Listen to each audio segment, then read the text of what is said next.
कुछ याद उन्हें भी कर लो जो लौट के घर ना आए। 18 नवंबर सन 1962 की वो सुबह और चारों ओर वो बर्फीली जगह और वहां चलने वाली वो तेज हवाएं जहां तापमान शून्य से भी नीचे देखने को मिलता है। वहीं कंपकपा देने वाली इस ठंड में भी काम चलाऊ कोट और जूते करीब 17,000 फीट की ऊंचाई पर वो बर्फीले मैदान जिस पर लड़ने का कोई अनुभव नहीं था। तभी सामने से पूर्ण तरीके से सेल्फ लोडिंग राइफल्स और गोला बारूद से लैस होकर आती हुई दुश्मनों की सेना जो किसी चुनौती से कम नहीं थी और जिसका मुकाबला करने के लिए उस जमाने की वो आउटडेटेड 303 बंदूकें और महज कम गोला बारूद।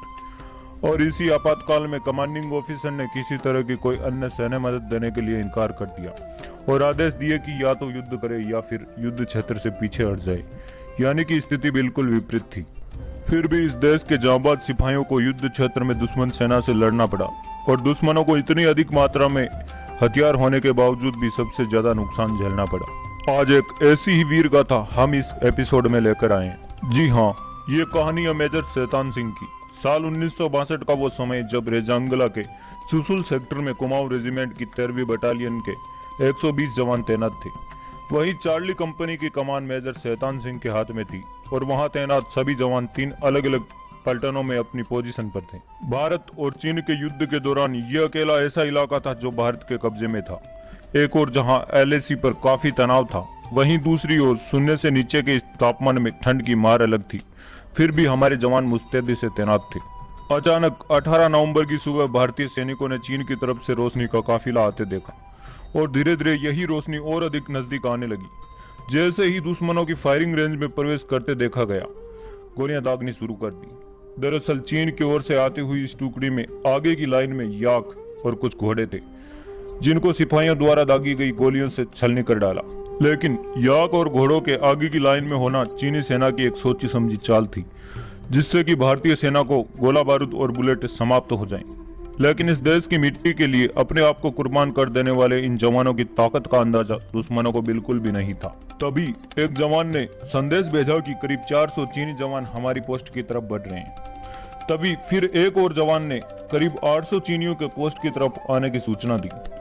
उसी समय चीनियों का एक गोला भारतीय बंकर में आकर गिरा और मेजर शैतान सिंह ने मोर्टार दागने के आदेश दे दिए।